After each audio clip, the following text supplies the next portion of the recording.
sur le chemin des Amanites avec toutes les explications sur les Bormettes. Et là, on voit donc le peintre Horace Vernet qui a construit le château des Bormettes en 1863 sur les ruines d'un château médiéval qui avait été détruit en 1770. Je me présente, Sylvie Forest, mariée depuis 44 ans, 2 enfants, 2 petits-enfants adorables. Je baigne dans l'ésotérisme, dans le hermétisme et dans tout ce qui est alchimique depuis mon enfance grâce à un héritage familial. Et quand on est arrivé à la Londe, j'ai vu ces 3 croisettes sur le blason de la Londe et je me suis posé la question et là j'ai appris que en fait lorsque Saint-Louis a débarqué à l'Égade le 10 juillet 1254, il y a 3 Templiers qui sont descendus de ce bateau montjoie sur la plage de l'Argentière et qui ont été se faire soigner à l'hôpital qui est un tout petit peu plus loin, qui était tenu par des hospitaliers. Et pour remercier, ils ont laissé les 3 croisettes que l'on voit sur le blason. Et là, on ne connaît pas leur nom, sont des inconnus, on n'a jamais entendu parler d'eux. Et quand je commence à demander à la Londe, on a complètement oublié cette légende. Alors comme il n'y a pas de hasard, je me dis je vais chercher, j'ai cherché d'archive en archive, de recherche en recherche et là je découvre qu'en fait le château des Bormettes ici et la ferme des Bormettes un petit peu plus bas, en fait était une ferme très prospère où les Templiers de la commanderie de Saint-Blaise hier ainsi que de la Chartreuse de la Verne et étonnamment, on ne parle pas de ce lieu qui était pourtant très prospère et donc je me dis que si on n'en parle pas, si c'est secret, c'est que ça doit dévoiler quelque chose. Donc ce livre est un roman historique basé sur des faits véridiques comme un thriller dans le sens où de ces Templiers qu'ont-ils laissé. En plus, quand on regarde bien, ce château a été fait par Horace Vernet en 1863, c'est un franc-maçon quand même des 9 sœurs, de la loge des 9 sœurs. Son père, Karl Vernet, était très ami avec Nicolas Poussin. Pourquoi venir ici alors qu'il n'y avait rien, c'était des marais?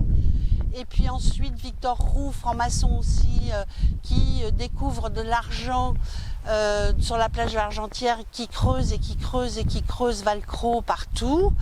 Donc je me suis dit pourquoi ces gens creusent. Et en 1943, cet hôpital qui a été tenu par des hospitaliers est détruit par les Allemands qui fouillaient cet hôpital. Que cherchaient-ils? Donc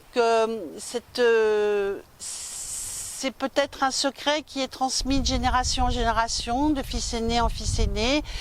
Et peut-être qu'il protège un secret qu'il ne faut pas mettre dans des mains criminelles. Et peut-être que je pense que c'est un secret bien étonnamment et très puissant, qui se passe dans le massif des morts. Jérémie a dit « Ce lieu reste connu jusqu'à ce que Dieu ait opéré le rassemblement de son peuple et lui ait fait miséricorde. » Et tu vois, donc l'hôpital était là, il n'était pas loin. Tout ce qui reste et qui a donc été détruit en 1943 par les Allemands.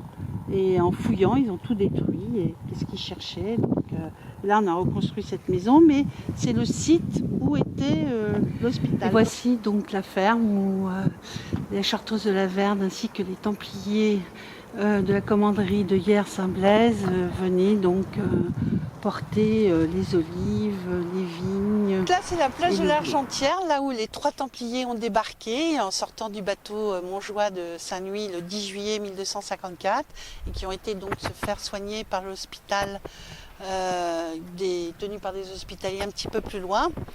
Et donc, c'est vrai que ça brille de tous ces feux parce que donc il y a un filon d'argent. Et Victor Roux, en 1881, vient voir le trou, le puits aux adultères qui devait se trouver à peu près par là. Il y avait un énorme trou. On disait que les femmes adultères étaient jetées dedans. Donc c'était la légende. Il va au fond du trou et là il trouve un filon et il reprend donc il creuse sur Valcro, il creuse et il exploite ça pendant quelques dizaines d'années. par hasard, pas par hasard. Est-ce qu'il avait appris que déjà on exploitait des mines sous Poncelin-de-Fosse en 1200 et quelques? Je sais pas. Voilà. Il était franc-maçon, il était initié. Est-ce qu'il savait qu'au fond du puits, cherche et tu trouveras, il y avait un trésor? Voilà, je ne sais pas.